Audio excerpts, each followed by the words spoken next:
Telangana CM Revanth Reddy సర్కార్ నుంచి మహిళలకు భారీ వరం వచ్చేసింది. నిరుద్యోగ మహిళలకు ఉచిత డ్రైవింగ్ శిక్షణ, అంతేకాదు సబ్సిడీతో ఎలక్ట్రిక్ ఆటోలు కూడా ఇవ్వబోతున్నారు.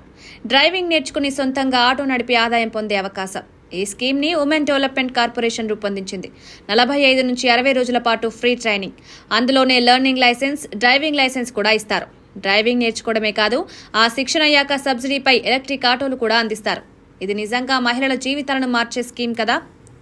ఈ పథకం ఎవరి కోసం అంటే 18 నుంచి 45 ఏళ్ల మధ్య ఉన్న నిరుద్యోగ మహిళల కోసం. ఉమెన్ డెవలప్మెంట్ కార్పొరేషన్ ఈ శిక్షణను హైదరాబాద్లోని కూకట్పల్లిలో ఉన్న దుర్గాబాయి మహిళా శిశు వికాస కేంద్రంలో నిర్వహిస్తోంది. డ్రైవింగ్ ట్రాక్లో 45 నుండి 60 రోజుల పాటు ఉచిత ట్రైనింగ్ ఇస్తారు. ఉదయం, సాయంత్రం బ్యాచ్లలో ఈ శిక్షణ నడుస్తుంది. ట్రైనర్లు ఆటో, బైక్ డ్రైవింగ్ నేర్పిస్తారు.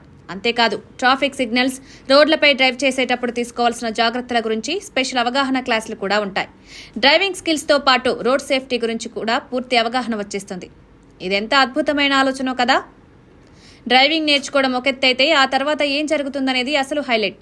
ఈ శిక్షణ తీసుకున్న మహిళలకు సబ్సిడీపై ఎలక్ట్రిక్ ఆటోలు ఇస్తారు. అంటే సొంతంగా ఆటో నడిపి ఆదాయం సంపాదించే ఛాన్స్. ఈ స్కీమ్ గురించి women development corporation chairman Shobharani driving నేర్పడమే కాదు, మహిళల స్వావలంబన కోసం ఆటోలకి కూడా ఇస్తామని క్లారిటీ ఇచ్చారు. ఎలక్ట్రిక్ ఆటోలు కాబట్టి ఫ్యూయల్ ఖర్చు తక్కువ, పర్యావరణానికి కూడా హాని లేదు. ఈ పథకం నిరుద్యోగ మహిళలకు జీవితంలో ఒక కొత్త మలుపు తెచ్చే అవకాశమని చెప్పొచ్చు. ఈ స్కీమ్ గురించి మీరేమనుకుంటున్నారు? కామెంట్స్లో మీ అభిప్రాయం చెప్పండి.